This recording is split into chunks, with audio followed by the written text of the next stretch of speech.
Good morning అమ్మ అందరికి. వినిపిస్తుందా మాట?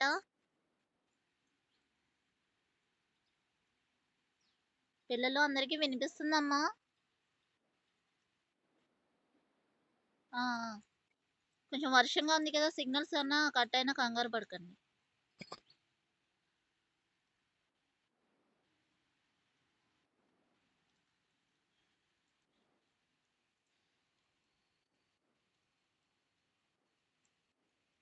ఈరోజు మనం చెప్పుకునేది యూవీ స్పెక్ట్రోస్కోపీ అన్నమాట. Second lesson. ఫస్ట్ యూనిట్‌లోనే సెకండ్ లెసన్. మన బీర్ లాంబర్ట్స్‌లో లిమిటేషన్స్, అప్లికేషన్స్ కూడా చెప్పుకున్నాం కదా! దాంతో లెసన్ అయిపోయింది. చిన్న లెసనే అది. ఇది కూడా చిన్నగానే ఉంటాయి స్పెక్ట్రోస్కోపీ మొత్తం. యూనిట్ 1లోనే సెకండ్ లెసన్. ఈ సెకండ్ లెసన్ అయితే యూనిట్ 1 అయిపోతుంది మనకి. ఇంక యూనిట్ 2 ఒకటే మిగులుతుంది చెప్పుకోవాల్సింది.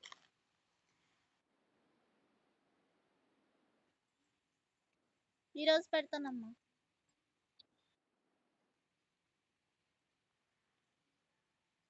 మా ఎలక్ట్రానిక్ స్పెక్ట్రోస్కోపీ అన్నమాట ఇది.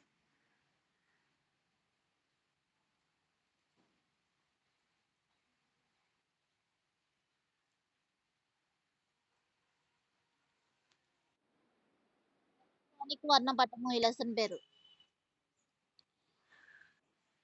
ఎలక్ట్రానిక్ స్పెక్ట్రోస్కోపీనే మనం యూవీ స్పెక్ట్రోస్కోపీ అని కూడా అంటాం. అతి నీలలోహిత వర్ణపటం అని కూడా మనం అంటాం అన్నమాట. డెఫినేషన్ ఏమొస్తుందంటే sigma electrons, pi electrons, non bonding electrons, ఈ ఎలక్ట్రాన్స్ ఉంటాయి కదమ్మా. సిగ్మా ఎలక్ట్రాన్లు కానీ, పై ఎలక్ట్రాన్లు కానీ, ఎన్ ఎలక్ట్రాన్లు కానీ, ఇవన్నీ భూస్థాయి అంటే గ్రౌండ్ స్టేట్. గ్రౌండ్ స్టేట్ నుండి ఎగ్జైటెడ్ స్టేట్ కి వెళ్తాయి అన్నమాట. ఎగ్జైటెడ్ స్టేట్ నుండి వెళ్ళినప్పుడు శక్తిని కోల్పోతాయి. ఇక్కడ నుంచి ఇక్కడికి ఎగరడం వల్ల శక్తిని కోల్పోయి మళ్ళీ తిరిగి వస్తాయి అన్నమాట.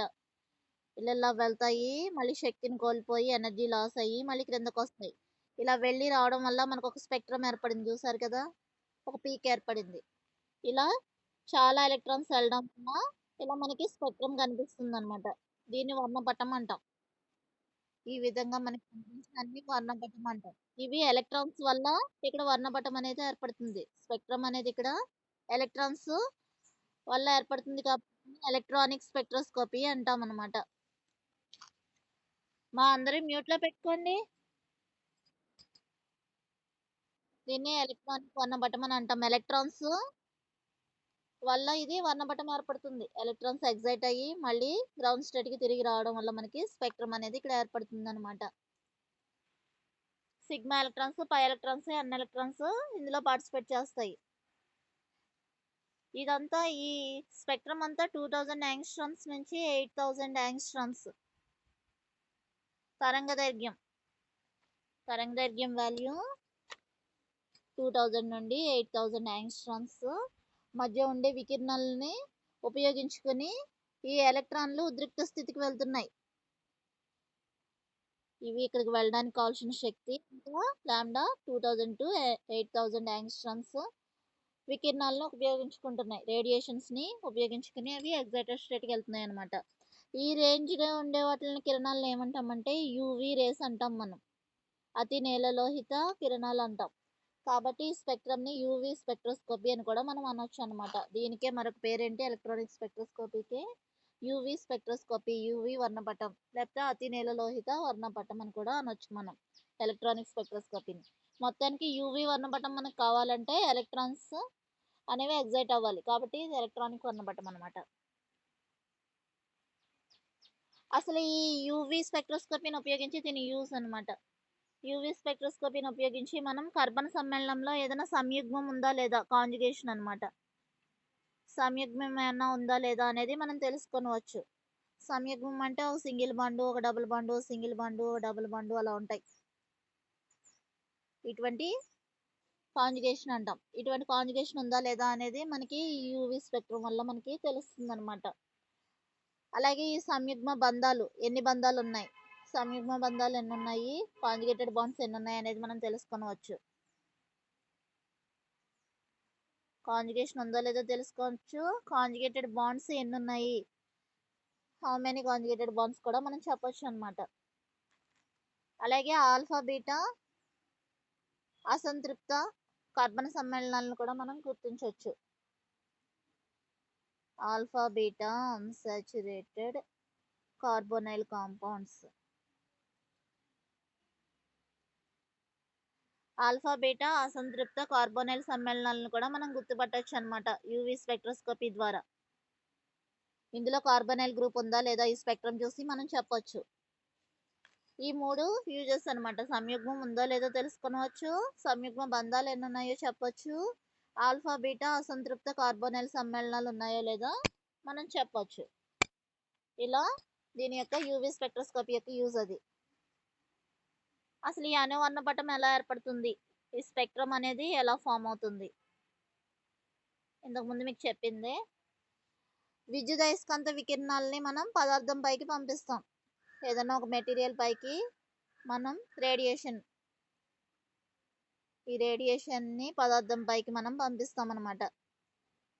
పంపించినప్పుడు ఆ పదార్థం ఏం చేస్తుంది, నిర్దిష్ట తరంగ దైర్ఘ్యం ఉన్న కాంతి కిరణాలని అది అబ్జర్వ్ చేసుకుంటుంది, శోషించుకుంటుంది. ఆ శోషించుకోవడం అనేది దాంట్లో ఉండే ఫంక్షనల్ గ్రూప్ మీద ఆధారపడి ఉంటుంది అనమాట. ప్రమేయ సమూహాన్ని బట్టి కొన్ని లాంబ్డా వాల్యూస్ అవి శోషించుకుంటాయి. దాంట్లో ఉండే ప్రమేయ సమూహాన్ని బట్టి అవి సెలెక్ట్ చేసుకుంటాయి అనమాట, ఏ ఏ కిరణాలను శోషించుకోవాలి అనేది ఈ ఫంక్షనల్ గ్రూప్ మీద బేస్ అయి ఉంటుంది. దీని మీద ఆధారపడి అవి శోషించుకోవడం అనేది జరుగుతుంది అనమాట. రేడియేషన్స్ని ఫంక్షనల్ గ్రూప్ బట్టి అవి శోషించుకుంటాయి. శోషించుకుని అవి నల్లటి పట్టీల కింద ఏర్పడతాయి అన్నమాట. ఇలా నల్లగా పట్టీల కింద మనకి కనిపిస్తూ ఉంటాయి. నల్లటి పట్టీల కింద ఏర్పడతాయి. దీన్ని వర్ణపట మాపకంతో మనం అనలైజ్ చేస్తాం, స్పెక్ట్రోస్కోపీతో మనం అనలైజ్ చేస్తాం అనమాట. స్పెక్ట్రమ్ ద్వారా మనకి ఇది బయటికి అవుట్పుట్ వస్తుంది. ఇదంతా ఇంట్రడక్షన్ అమ్మా. నెక్స్ట్ ఇప్పుడు క్వశ్చన్ చెప్తున్నా. Electronic transitions. ఇది 5 మార్క్స్కి ఇంపార్టెంట్ క్వశ్చన్. చిన్నదే ఇది, 5 మార్క్స్. ఎలక్ట్రానిక్ పరివర్తనములు అండ్ ఇట్స్ టైప్స్ అన్నమాట, మరియు దాని రకాలు.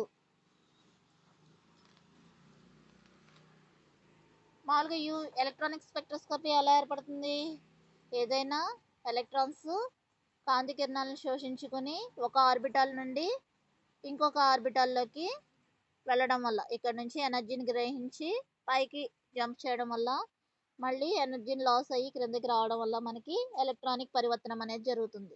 ఎలక్ట్రానిక్ ట్రాన్సిషన్ అనేది ఎలా జరుగుతుంది, ఇది ఏదైనా రేడియేషన్ని ఎలక్ట్రాన్స్ గ్రహించి అవి ఒక ఆర్బిటాల్ నుంచి ఇంకొక ఆర్బిటాల్లోకి వెళ్తాయి. వెళ్ళి ఇలా ప్రవేశించడాన్ని ఎలక్ట్రానిక్ ట్రాన్సిషన్స్ అంటారు అనమాట. ఈ స్టేట్ నుంచి పైన స్టేట్కి వెళ్ళడాన్ని ఎలక్ట్రానిక్ పరివర్తనం అని అంటాం. మామూలుగా 2 అటామిక్ ఆర్బిటాల్స్ కలిస్తే, 2 పరమాణు ఆర్బిటాల్ కలిసినప్పుడు మనకి 2 మాలిక్యులర్ ఆర్బిటాల్స్ ఏర్పడతాయి, 2 అణు ఆర్బిటాల్లు ఏర్పడతాయి. 2 పరమాణు ఆర్బిటాల్ కలిస్తే 2 అణు ఆర్బిటాల్లు మనకి ఫామ్ అవుతూ ఉంటాయి. వీటిలో 2 అణు ఆర్బిటాల్లో ఒకదానికి శక్తి తక్కువగా ఉంటుంది, ఇంకొక దానికి శక్తి ఎక్కువగా ఉంటుంది.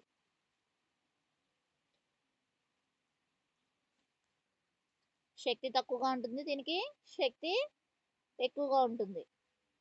ఇలా శక్తి తక్కువగా ఉన్న వాటిని ఏమంటాం, బాండింగ్ ఆర్బిటాల్స్ అంటాం, బంధక ఆర్బిటాళ్ళు. శక్తి ఎక్కువగా ఉన్న వాటిని ఏమంటాము, యాంటీ బాండింగ్ ఆర్బిటాల్స్, అపబంధక ఆర్బిటాళ్ళు అంటాం. ఆల్రెడీ మీరు ఫస్ట్ ఇయర్లో చదువుకున్నారు ఇవి. సిగ్మా బంధం ఏర్పడినప్పుడు ఎక్కువ బాండింగ్ ఆర్బిటాల్స్లో ఏర్పడుతుంది అనమాట. సిగ్మా కానీ పై కానీ ఎన్ కానీ అవి బాండింగ్ అయితే సిగ్మా అంటాము, పై ఎన్ అనేలా చూపిస్తాము. అదే యాంటీ బాండింగ్ అయితే సిగ్మా స్టారు పై స్టార్లతో మనం సూచిస్తాం అనమాట. బాండింగ్ అయితే సిగ్మా పై అని చూపిస్తాం సిగ్మా ఎలక్ట్రాన్స్ అయితే, అపబంధక ఆర్బిటాల్ యాంటీ బాండింగ్ ఆర్బిటాల్స్ అయితే సిగ్మా స్టార్ పై స్టార్ అని చూపిస్తాం అనమాట. ఈ అపబంధక ఆర్బిటాల్కి శక్తి ఎక్కువగా ఉంటుంది, స్థిరత్వం తక్కువ. ఈ బంధక ఆర్బిటాల్కి శక్తి తక్కువగా ఉంటుంది, స్థిరత్వం ఎక్కువగా ఉంటుంది, స్టెబిలిటీ ఎక్కువ వీటికి పైన వాటికి. నైట్రోజన్, ఆక్సిజన్, సల్ఫర్ వీటిలో ఏంటంటే బంధగతంగానే ఎలక్ట్రాన్స్ ఉంటాయి. అంటే ఫస్ట్ లో స్టార్టింగ్ లో ఉంటాయి కదమ్మా, 1s2 2s2 ఇలా ఉంటుంటాయి. ఈ స్టార్టింగ్ లో ఉన్న ఎలక్ట్రాన్స్ మనకి బంధాల్లో పాల్గొనవు, అవి బంధం ఏర్పరచడంలో పాల్గొనవు, అవి జడ ఎలక్ట్రాన్స్ అంటాం, ఇనర్ట్ ఎలక్ట్రాన్స్ అంటాం. అటువంటి ఇనర్ట్ ఎలక్ట్రాన్స్ ని ఎన్ ఎలక్ట్రాన్స్ అంటాం అనమాట. ఫస్ట్ లో స్టార్టింగ్ లో ఉండే వాటిని మనం బంధంలో చూపించాం, లాస్ట్ లో ఉన్నవి మాత్రమే మనకి బంధంలో పాల్గొంటూ ఉంటాయి. ఫస్ట్ లో ఉన్న ఆర్బిటాల్స్ జడ ఆర్బిటాల్స్ కింద ఉండిపోతాయి, ఇనర్ట్ ఆర్బిటాల్స్ కింద ఉండిపోతాయి. దాంట్లో ఉండే ఎలక్ట్రాన్స్ ని ఎన్ ఎలక్ట్రాన్స్ అని అంటాం. ఇవి బంధంలో పాల్గొనే ఎలక్ట్రాన్స్ అనమాట ఎన్ ఎలక్ట్రాన్స్ అంటే. మొత్తానికి ఎలక్ట్రానిక్ ట్రాన్సిషన్స్ టైప్స్ అంటే 4 టైప్స్ అమ్మా, ఇవి 4 టైప్స్ ఉన్నాయి. ఆ 4 రకాలు ఏంటంటే సిగ్మా టు సిగ్మా స్టార్ పరివర్తనం, సిగ్మా టు సిగ్మా స్టార్ పరివర్తనం, next the pi to pi star పరివర్తనం,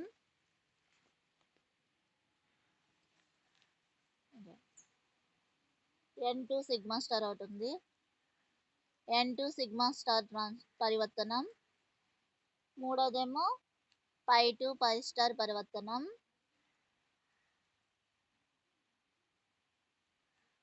నాలుగోది ఎన్ టు పై స్టార్ పరివర్తనం. ఈ 4 రకాల పరివర్తనాలు ఉంటాయి, sigma to sigma star, n to sigma star, pi to pi star, n to pi star. ఇటువంటి transitions మనకు ఉంటాయి. దీనికి ఒక డయాగ్రామ్ కూడా ఉంటుందమ్మా, ఈ ఎనర్జీ ట్రాన్సిషన్స్ కి డయాగ్రామ్.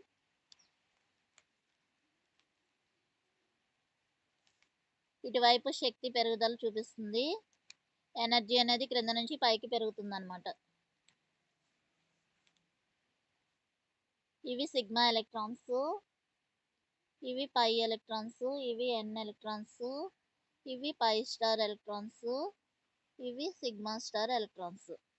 శక్తి అనేది ఈ విధంగా పెరుగుతుంది. అన్నిటికంటే తక్కువ శక్తి సిగ్మా ఎలక్ట్రాన్స్ కి, తర్వాత పై ఎలక్ట్రాన్స్ కి, తర్వాత ఎన్ ఎలక్ట్రాన్స్ కి, సిగ్మా పై ఎన్, తర్వాత పై స్టార్ సిగ్మా స్టార్. అన్నిటికంటే ఎక్కువ శక్తి దేనికి ఉంది, సిగ్మా స్టార్ ఎలక్ట్రాన్స్ కి మనకి అన్నిటికంటే ఎక్కువ శక్తి ఉంది. ఇప్పుడు మనం 4 ట్రాన్సిషన్స్ చూపించాలి ఇందులో, ఈ డయాగ్రామ్ లో.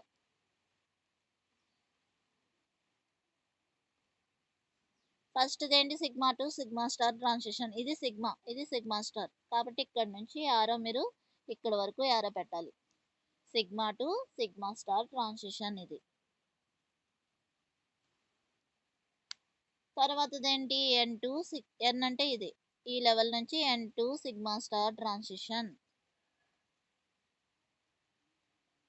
ఎన్ టు సిగ్మా స్టార్ ట్రాన్సిషన్. తర్వాత ఇది పై టు పై స్టార్, ఇది పై అమ్మ, ఇక్కడ వరకు pi star, pi to pi star transition. లాస్ట్ది N to pi star, N నుంచి పై స్టార్ వరకు, N to pi star transition. ఇలా 4 రకాల ట్రాన్సిషన్స్ ని మనం ఈ డయాగ్రామ్ లో చూపించాలి. ఒక్కొక్క దాని గురించి చెప్పుకుంటాము. First the sigma to sigma star transition పరివర్తనం, సిగ్మా టు సిగ్మా స్టార్ పరివర్తనం. దీంట్లో ఏంటంటే ఈ పరివర్తనం అనేది ఎలా ఏర్పడుతుంది, ఎలక్ట్రాన్ సిగ్మా బంధక ఆర్బిటాల్ నుంచి సిగ్మా స్టార్ అపబంధక ఆర్బిటాల్ లోనికి ప్రవేశించడం వల్ల మనకి సిగ్మా టు సిగ్మా స్టార్ పరివర్తనం అనేది ఏర్పడుతుంది. ఎలక్ట్రాన్ అనేది సిగ్మా బంధక ఆర్బిటాల్ నుండి సిగ్మా స్టార్ అపబంధక ఆర్బిటాల్ లోకి ప్రవేశించాలి. సిగ్మా బాండింగ్ ఆర్బిటాల్ నుండి sigma star anti bonding orbital లోనికి ప్రవేశిస్తే మనకి ఈ ట్రాన్సిషన్, ఈ పరివర్తనం అనేది ఏర్పడుతుంది. ఎక్కువగా ఈ సిగ్మా టు సిగ్మా స్టార్ పరివర్తనాలన్నీ సిగ్మా బంధాలు ఉన్న వాటిలో, అంటే సింగిల్ బాండ్ ఉన్న వాటిల్లో జరుగుతాయి అన్నమాట. సింగిల్ బాండ్స్ ఉండేవి ఏంటి మనకి తెలిసినవి, ఆల్కేన్స్, ఆల్కేన్లు. ఆల్కేన్లో అన్ని సింగిల్ బాండ్సే ఉంటాయి కాబట్టి వాటిలో ఎక్కువగా సిగ్మా టు సిగ్మా స్టార్ పరివర్తనాలు జరుగుతాయి. ఇంకా సిగ్మా టు సిగ్మా స్టార్ అంటే సిగ్మా బంధమే బలమైనది కాబట్టి ఈ ట్రాన్సిషన్స్ చాలా బలమైనవి అనమాట. అందుకే ఈ పరివర్తనానికి కూడా చాలా బలం ఉంటుంది. నెక్స్ట్ రెండవది ఎన్ టు సిగ్మా స్టార్ ట్రాన్సిషన్. ఇందులో ఎలక్ట్రాన్స్ శక్తిని గ్రహించి బంధంలో పాల్గొనని ఆర్బిటాల్ నుండి అపబంధక సిగ్మా ఆర్బిటాల్లోనికి ప్రవేశించడం వల్ల ఈ పరివర్తనం అనేది ఏర్పడుతుంది. బంధంలో పాల్గొనని ఆర్బిటాల్ నుండి ఎలక్ట్రాన్లు అపబంధక యాంటీ బాండింగ్ సిగ్మా ఆర్బిటాల్లోనికి ప్రవేశించడం వల్ల మనకి ఈ పరివర్తనం అనేది ఏర్పడుతుంది. దీనికి ఎగ్జాంపుల్స్ ఏంటంటే ఆల్కహాల్స్ లేదా హాలోజన్ కాంపౌండ్స్ అనమాట. హాలోజన్ సమ్మేళనాలు, హాలోజన్ కలిగిన ఫంక్షనల్ గ్రూప్స్ చూస్తున్నారు కదా, హైడ్రాక్సీ గ్రూప్స్ కానీ హాలైడ్ గ్రూప్ కానీ ఉన్నప్పుడు మనకి N2 సిగ్మా స్టార్ ట్రాన్సిషన్స్ జరుగుతాయి అన్నమాట. ఇటువంటి కాంపౌండ్స్ ఉన్నప్పుడు N2 సిగ్మా స్టార్ ట్రాన్సిషన్స్ మనకి జరుగుతాయి. నెక్స్ట్ మూడోది ఏంటి, π2 π స్టార్ ట్రాన్సిషన్. π2 π స్టార్ పరివర్తనం. ఇదేంటి, ఎలక్ట్రాన్ అనేది శక్తిని గ్రహించి బంధక పై ఆర్బిటల్ నుండి అపబంధక పై స్టార్ ఆర్బిటల్లోనికి పరివర్తనం చెందుతుంది. ఇక్కడ ఎలక్ట్రాన్ అనేది శక్తిని గ్రహించి బంధక పై ఎలక్ట్రాన్ నుండి అపబంధక పై స్టార్ ఆర్బిటల్లోనికి ప్రవేశించడం వల్ల ఈ పరివర్తనం అనేది జరుగుతుంది. ఇందులో ఎక్కువ ఎగ్జాంపుల్స్ ఏమున్నాయంటే అసంతృప్త సమ్మేళనాలు, అన్సాచురేటెడ్ అంటే డబుల్ బాండ్స్ కానీ ట్రిపుల్ బాండ్స్ కానీ ఉంటాయి కదమ్మా, ఆ కాంపౌండ్స్లో ఎక్కువగా π2 π స్టార్ జరుగుతాయి మనకి. అసంతృప్త సమ్మేళనాల్లోనూ ఇంకా ఏరోమాటిక్ సమ్మేళనాలు, బెంజిన్ లాంటి సమ్మేళనాలు ఉన్నాయి కదరా, వలయం ఉండేవి. ఏరోమాటిక్ కాంపౌండ్స్లోనూ ఎక్కువగా π2 π స్టార్ ట్రాన్సిషన్స్ అనేవి జరుగుతూ ఉంటాయి. లాస్ట్ది N2 π star transition. N2 π star transition అంటే ఎలక్ట్రాన్ శక్తిని గ్రహించి బంధంలో పాల్గొనని ఆర్బిటాల్ నుండి అపబంధక పై ఆర్బిటాల్లోనికి ప్రవేశించడాన్ని N2 π స్టార్ పరివర్తనం అని అంటాం మనం. ఇక్కడ ఏముందో చూసి దాన్ని బట్టి రాసేయడమే మీరు. ఎలక్ట్రాన్ ఇటువైపు ఉన్న ఆర్బిటాల్ నుంచి అటువైపు ఉన్న ఆర్బిటాల్లోకి వెళ్తుందని రాయడం అంతే, చిన్నది. ఈ నేమ్స్ గుర్తుపెట్టుకుంటే చాలు. σ2 sigma star, N2 sigma star, π2 π star, N2 π star అని గుర్తుపెట్టుకుంటే సరిపోతుంది.